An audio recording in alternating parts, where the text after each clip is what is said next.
नमस्कार, मैं Arun Kumar Shahi, digital news 20 से। गर्मी के दिनों में खास तौर से बच्चों में एक एईएस का कहर उत्पन्न हो जाता है। एईएस क्या है, कब शोध किए और इसका क्या लाभ मिला? मैं doctor Gopal Singh Gasani, professor and head department of paediatrics SKMCH और डिप्टी सुपरिटेंडेंट। ये बीमारी इस मुजफ्फरपुर जोन में 20-30 साल से हो रही है। 2005 में मैंने जब देखा, उसमें भी बहुत बड़ा मैसिव आउटब्रेक हुआ था।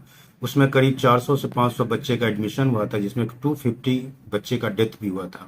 उस समय भी सरकारी तंत्र बहुत एक्टिव नहीं थे। उस मैक्सिमम लोग उसको वायरस इंसेफ्लाइटिस समझ के इलाज कर रहे थे। लेकिन 2005 में जब मैंने देखा तो उसी समय मेरे मन में आया कि ये वायरस का बीमारी नहीं लग रहा। तो मैंने क्वेश्चन भी रेज किया कि ये वायरस का बीमारी नहीं लग रहा है, ये बेसिकली उसको हम लोग इंसेफ्लोपैथी कहते हैं। इसका कारण वातावरण में अत्यधिक तापमान और नमी के कारण मैंने बताया। उसके बाद 4-5 साल तक, चूंकि गर्मी बहुत नहीं पड़ी थी 2005 के बाद, 7, 8, 9, 10 तक, तो पेशेंट भी कम आए। लेकिन फिर 2011, 12, 13, 14 लगातार उसमें गर्मी बढ़ी और पेशेंट की संख्या बहुत हुई।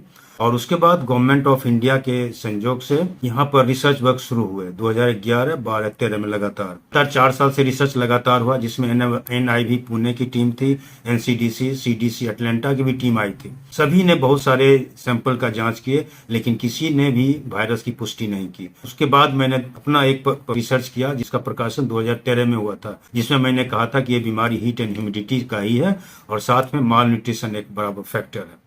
उसके बाद जब वहां की रिपोर्टों में जब वायरस का कोई रोल नहीं निकला और मेरा रिसर्च जब पब्लिकेशन हुआ, तब ने गवर्नमेंट ऑफ बिहार ने इसको माना कि ये बीमारी गर्मी का भी हो सकता है। उसके बाद मैंने एक विस्तृत रिपोर्ट मैंने बिहार सरकार को भी दिया कि इस बीमारी को कंट्रोल कैसे किया जा सकता है, क्योंकि ये करीब करीब प्रूव्ड हो चुका था कि ये बीमारी गर्मी से ही होती है। तो मैंने बहुत अच्छा से इसको संज्ञान में लिया और गवर्नमेंट ऑफ बिहार को भी एक पत्र दिया था। जैसा कि आप जान रहे हैं कि सभी का रिपोर्ट वायरस के निगेटिव में आया है, इसलिए गर्मी से बीमारी है और गर्मी से बचाने का ही एक उपाय किया जाए ताकि ये इंसिडेंस घट जाए। 4-5 पॉइंट बहुत अच्छे से लिख के दिया था। खासकर गर्मी के दिनों में बच्चों पर कड़ी नजर रखा जाए। उसको अगर खेलना है तो सुबह और शाम में 2 घंटा खेल सकते हैं। दिन भर उसको घर में रहने दिया जाए और उसको रेगुलर इंटरवल पर पानी पिलाना होगा। कुछ ORS भी पिला सकते हैं, नींबू पानी भी पिला सकते हैं, बहुत हुआ तो नारियल पानी का भी सेवन किया जा सकता है। प्लस रात में सोने से पहले उसको खाना जरूर खिला के सुलाएं।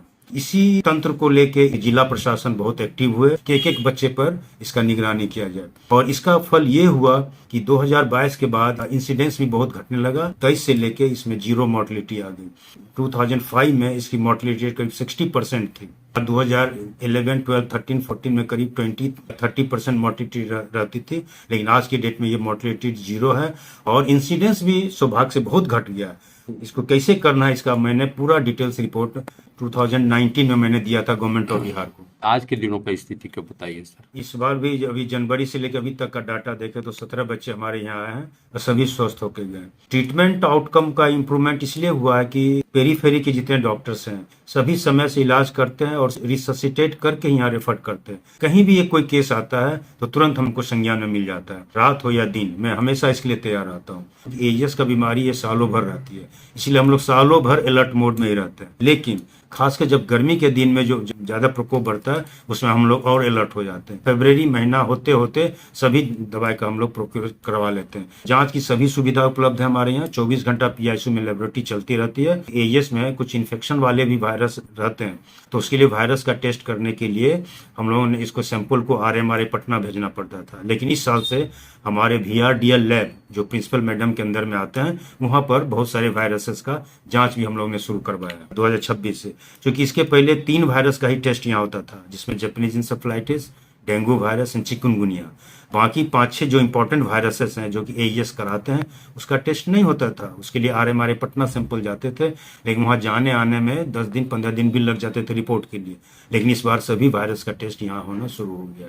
ये बहुत बड़ी उपलब्धि है इस बार। मृत्यु दर शून्य कब से है यहाँ? 2023 से 2023, 24, 25 लगातार 3 साल 0 डेथ हुए। इस बार 26 में भी अभी तक 0 डेथ ही चल रहा है और हम आशा भी करते हैं कि ये 0 डेथ ही रहेगी। एक SOP तैयार किया गया है कि कैसे इस बीमारी का इलाज करना है। प्रोटोकॉल को हर एक साल हम लोग इसको रिवाइज भी करते हैं और एक डॉक्टर्स की ट्रेनिंग भी दिलवाते हैं। जैसे इस बार भी करीब 400 डॉक्टर्स की ट्रेनिंग हुई है। हमारे यहाँ PICU में करीब 8-10 जिला से बच्चे आते हैं। अररिया हो गया, किशनगंज हो गया, सुपौल हो गए, फिर इधर सीतामढ़ी, शिवहर, पश्चिम चंपारण, पूर्वी चंपारण, गोपालगंज, कुल नेपाल से भी बहुत पेशेंट आते हैं। नेपाल के जो तराई एरिया है जो बिहार से जस्ट वहाँ से प्लस पर्टिकुलर नेपाल से भी कभी कभी पेशेंट यहाँ पे आते हैं।